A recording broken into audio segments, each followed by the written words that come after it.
All right, this is Monday of week of March 14th.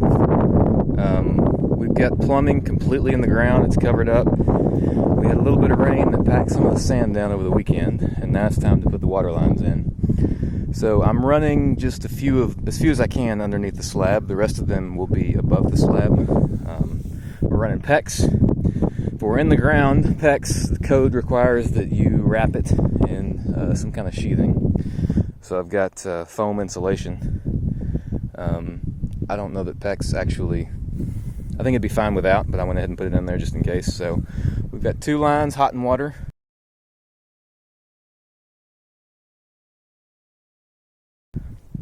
The plumbing system is going to be a zone set up. Water comes in here, hot water tank will be there, and then we will have large lines running to certain areas with a lot of appliances and a lot of fixtures, sinks and tubs and whatnot.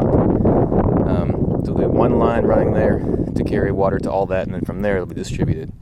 So that's called a zone plumbing setup.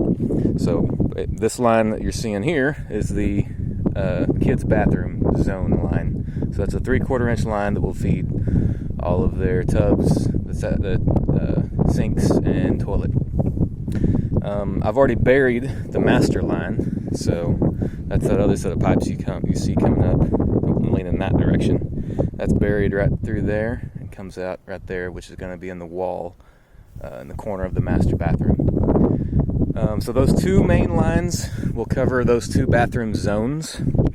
I also need to bury some 1/2 inch lines to run from here also to go to the sink, because it's a much shorter shot if I bury it underneath and I don't have to go over any doorways or anything like that.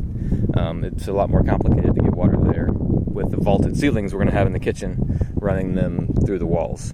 So kitchen water lines are going to be buried the same way. I've got the 2 main ones in. I need to get the 1/2 inch lines, which is a little short run from where those are coming out to that. There's a little, well, you can see the sink drain sticking up. There's also a stake next to it. So a little short run from there to there. Same thing. A little short run from here to right behind that closest pipe in the back, which is the toilet. Okay, here is our water lines. This is 1/2 inch PEX, hot and cold. PEX is pretty handy because it's flexible and you can run it in the walls. Anyway, and it's color coded, so even a dummy like me can figure out which line is which. Today we set up our electricity. We've got a temporary pole set up down there to plug in power tools and whatnot to, but it wasn't powered until this morning. So we came up here, and it's buried now, but dug that out a little ways so we could put our line through this conduit up into the box here. And then there's 3 wires in that electric line. So the center one is our ground, and then these 2 are the power lines. So got those bolted in this morning. It's connected up on the other end, and we now have power up to 200 amps.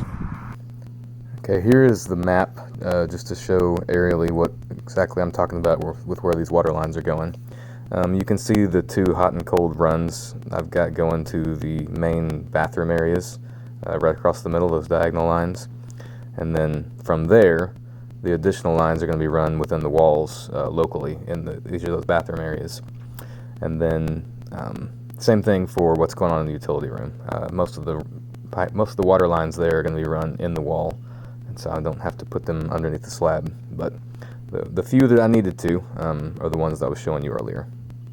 Okay, here's our temporary power pole, which is set up right now just inside where the garage is going to be for charging tools and whatnot. Here's where our line terminates. These cables, I'll show you on here, they are super thick. That's a number 1 size copper line in there, and they're really inflexible.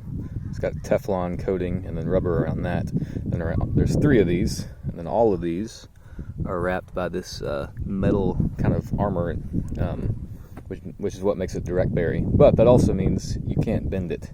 So to get it up in this little box would have been impossible. We've had to splice in a smaller wire to carry to this 20 amp breaker. So this is what's powering our single plug right now.